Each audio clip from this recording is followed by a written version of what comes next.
as a unified duo. On the renowned German Autobahn, destiny took an unforeseen twist. Suddenly, an intense affliction gripped him, sending alarming sensations coursing through his arms.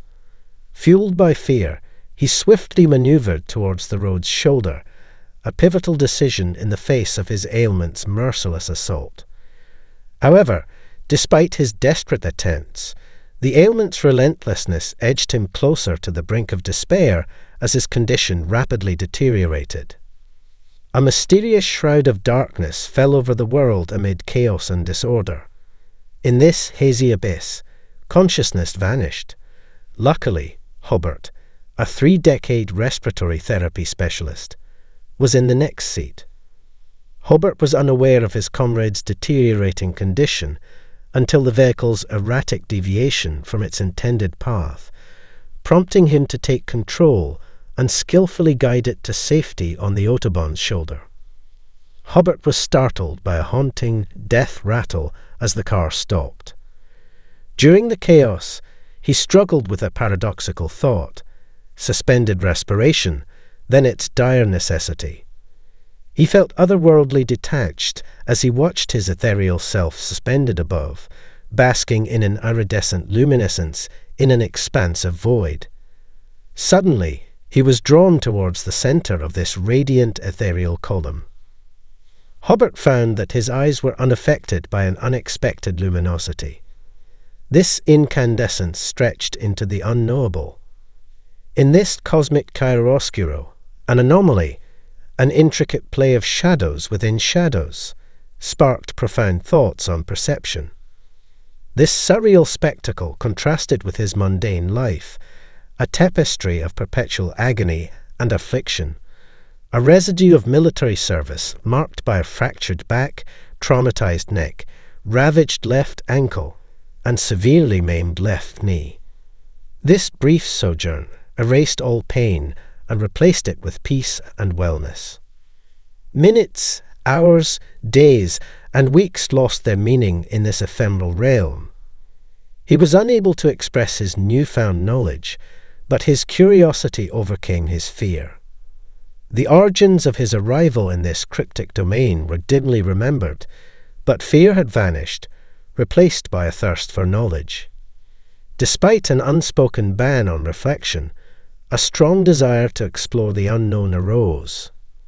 In this cocoon of contemplation, an ethereal voice, unlike any before, reached out, its resonance akin to the convergence of myriad rivers, its utterances visceral and auditory.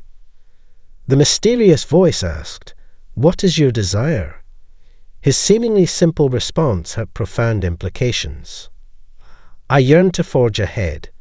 The voice repeated, "What of Becky and the girls?" His 3-decade-old wife and 2 teen daughters occupied his thoughts. He confidently replied, "Becky possesses unwavering strength. She shall nurture our daughters with impeccable fortitude." As the discourse progressed, the voice's identity remained unknown. His memories became clouded by a fog. A feeling of being surprised and a parting proclamation, "Okay, what comes next?" lingered in his consciousness, but the voice's identity was unknown.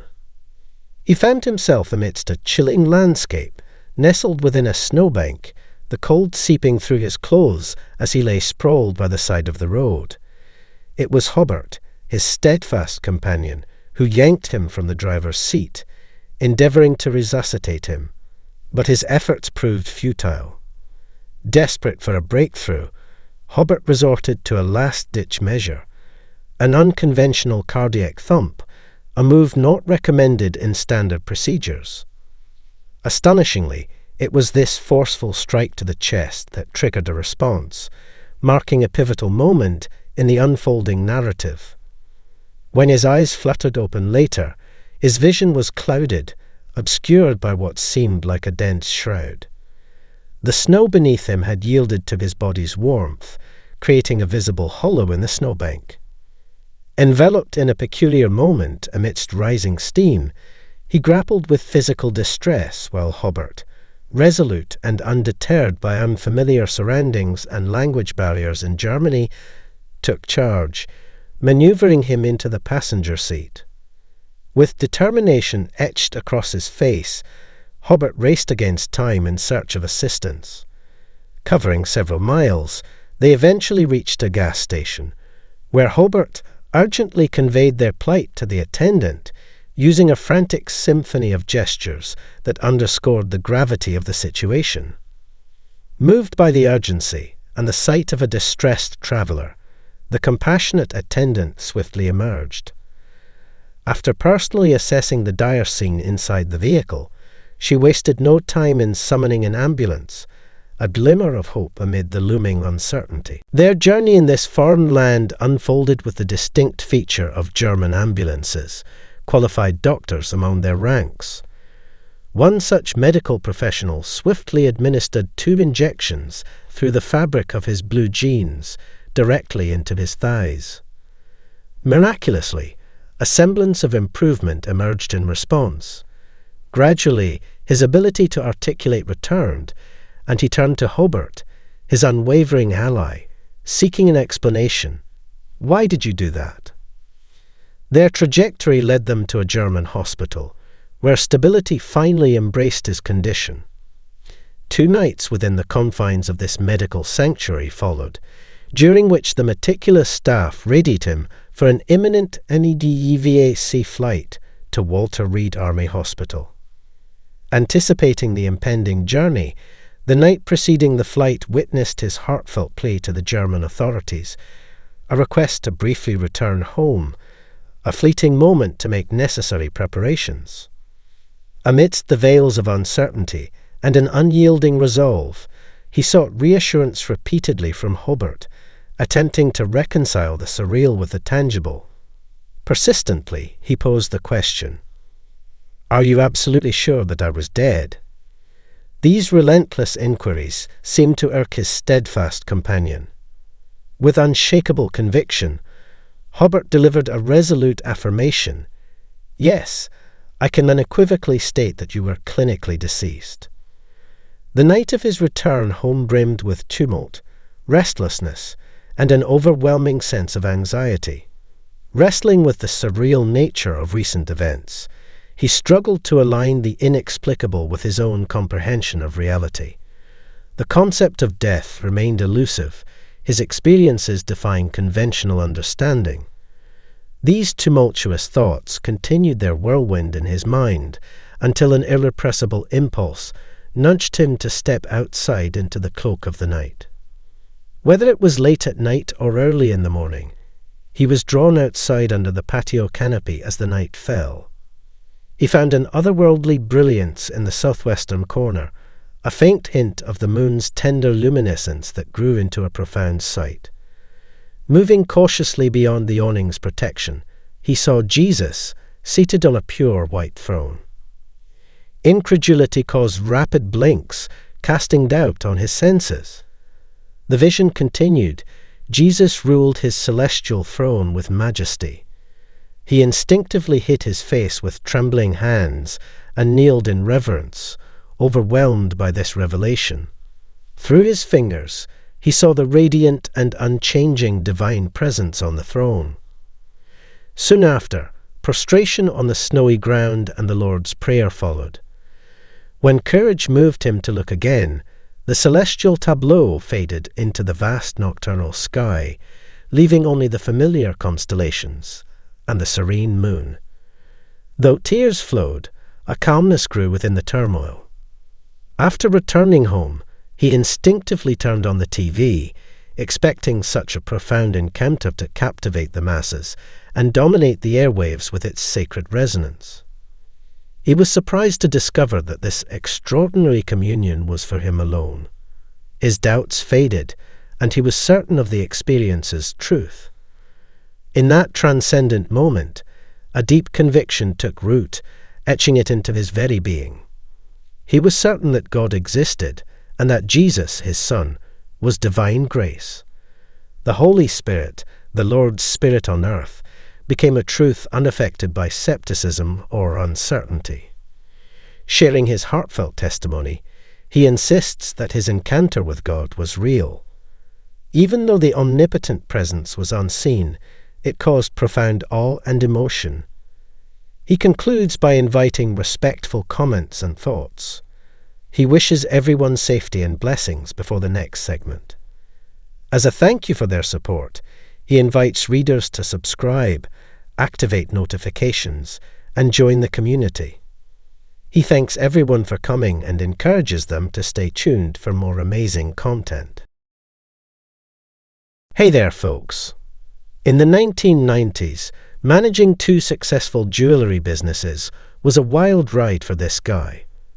His annual schedule included 35 lively trade shows, and the big one in Tucson, Arizona, was the highlight. Everyone looked forward to it. Health issues were always present at these gigs, despite the glamour. A rich story unfolded that year. A mysterious virus or bacteria infiltrated the crowd and caused an outbreak of illness. Even the most experienced doctors were confused by the mysterious illness that swept through the attendees like a wave. Amidst the crowded halls and bustling ambience, a seasoned individual found himself ensnared by the relentless onslaught of severe symptoms as the show progressed. Persistent perspiration dripped down his face, and an unsettling swelling gripped his throat, tightening its grip with each passing moment, a situation he couldn't decipher or alleviate.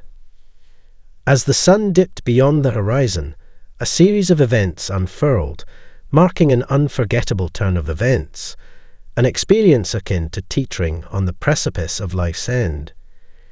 It was a profound encounter, etching an indelible mark upon the very fabric of his existence. In that fleeting moment, he sensed a transcendence, a departure from his physical being, enveloped by an ethereal mist, radiating a luminous glow. A sensation, unprecedented and indescribable, washed over him, ushering an overwhelming sense of belonging and familiarity. "I'm home," he whispered. "I'm finally home." Bill Torella, rooted in the vibrant essence of Brooklyn, New York, found his lineage entwined with a quaint bar and grill, a legacy crafted by his mother adjacent to the iconic Ebbets Field, the hallowed ground of the Brooklyn Dodgers. His cherished memories echoed with the roars of pivotal baseball games, notably the momentous spectacle of witnessing Mickey Mantle's legendary home run for the Yankees in the fateful year of 1956. His journey through the corridors of life steered him toward an ardent love for art, blossoming into a fervent pursuit, leading him to delve into the realm of commercial art and illustration. His academic sojourn unfolded at the esteemed Art and Design School in the heart of New York, a passage that swung open doors to a promising career at Triad Studios, a notable player in the realm of commercial art. Collaborations with B and Bose, a major advertising agency, scripted unforeseen twists in the script of his life. The year 1973 prompted a shift in his life's compass, a directional change sparked by matrimonial commitments that propelled Bill to migrate southward to Florida. Stories spun by his father, extolling the magnetic charm of Miami, the allure of conventions beneath the sheltering palms, and the siren call of cerulean waters, steered his course. However, upon arrival, the skyline of Miami barely kissed the heavens, devoid of the towering skyscrapers that punctuated his beloved New York. The advertising industry, once his professional haven, lay dormant in this new landscape. In the face of adversity, a divergent path beckoned. A serendipitous encounter unfolded through a newspaper advertisement in the Miami Herald, beckoning individuals to embrace the role of emergency medical technicians, EMTs, amid the influx of retirees flocking to South Florida. The county offered sponsorship for EMT education in exchange for dedicated service alongside seasoned paramedics. Juggling the rigors of daytime work and evening classes, he earned his stripes, securing EMT certification. The realm of an EMT ushered him into a world teeming with daily encounters with trauma, an immersion into the throes of harrowing situations.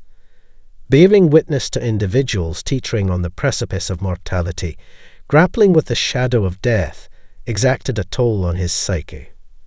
Slowly, inexorably, he succumbed to the clutches of post-traumatic stress disorder, PTSD, a realization that signaled the imperative need for transformative change. In a fortuitous twist of destiny, a glimmer of hope emerged, a revelation found in the realm of jewelry. An ordinary day unfurled a moment of illumination through a friend, an unexpected mentor, who traversed the highways as a truck driver. His revelation centered on seconds boxes, containers brimming with slightly flawed jewelry. Intrigued by this novel concept, Bill ventured forth, testing the waters. With a humble setup at the local flea market, a few tables, and a pop-up tent, his initial investment, a meager sum of less than $200, burgeoned into a staggering profit of $2,800 within the span of a mere 2 days. Circling forward to the year 1994, he found himself steering 2 flourishing jewelry ventures nestled in South Florida, a thriving outlet in Pompano Beach, and another thriving establishment in Fort Lauderdale. Within this year, there lingered an eager anticipation for the annual Tucson Trade Show, an event that unpredictably steered the trajectory of his life. Conventionally, these trade gatherings harbored concerns tied to health issues stemming from a medley of viruses. However, this specific year stood distinct. A perplexing virus or bacterium left even the medical practitioners dumbfounded. Unfolding on the 3rd day of the exhibition, an unforeseen incident occurred when a woman suddenly collapsed at an adjacent booth, sparking a flurry of medical urgency. Surprisingly, he emerged unharmed amidst this unfolding health crisis. Motivated by concern for her welfare, he promptly stepped forward to offer assistance. However, he died that night from a serious illness. He was sweating, and his throat was swelling, causing him great pain. Medical attention was needed immediately. To boost his oxygen levels, an IV drip and antibiotics were given quickly. If his condition persisted, he was told to return to the hospital the next morning. That night, he felt near death. As his life faded from his body, an ethereal sight appeared. He saw a bright mist above his motionless body. A brilliant beam from the background illuminated everything below and drew him into a mesmerizing tunnel. This tunnel was a stunning display of vibrant colors, and he felt a deep sense of love that enveloped him. He travelled quickly through this tunnel, surrounded by a rainbow of colors. His growing love made him feel like he was returning home. He travelled with Antonia, one of his guardians, a gentle voice. During this journey, he was surrounded by spirits, familiar faces from his terrestrial life. Without words, thoughts communicated, each emitting a radiant luminescence, effortlessly recognizing each other. His brother Peter's voice then greeted him. Their emotions went beyond words, creating an indescribable bond. Peter explained his purpose, to guide him through a life review, which he had never done. This was his first time reliving his life. This retrospective scrutiny revealed his virtues and flaws. He was grateful for avoiding serious offences, but unaware of the suffering he caused others. This retrospective examination revealed his unwitting tragic act. He felt the pain and pleaded, I'm sorry, but couldn't cry. As a paramedic, his life's positive influence shone brightly. His unwavering dedication to saving lives and helping others showed the true nature of existence, reciprocal service and recognition of our interconnectedness. He turned away from business after his brother Peter introduced the third guardian, a wise figure who represents his inner voice and guides his life's decisions. He was enveloped in infinite love when he returned to the ethereal realm. He learned from ethereal seraphs and witnessed the creation of cosmic realms, while deciphering the meaning of numbers like 1, 3, 6, 8, and 9 with his guardians. He reluctantly returned to his body, feeling prickling. Despite the need for medical attention, he kept his profound encounter a secret due to social norms. He realized the privilege of his divine communion upon returning to Earth. He eagerly awaited his true home, a place of endless love and selflessness, unaffected by death. Maintaining the fundamental purpose of loving and serving was difficult on Earth. He understood the gravity of his paramedic role and emphasized helping, spreading love, and receiving love through altruism. If you like this story and want more, subscribe, enable notifications, and join our community. Your constant support means everything to us, and we're thrilled to have you in our group. Thank you for visiting, and prepare for a flood of amazing content.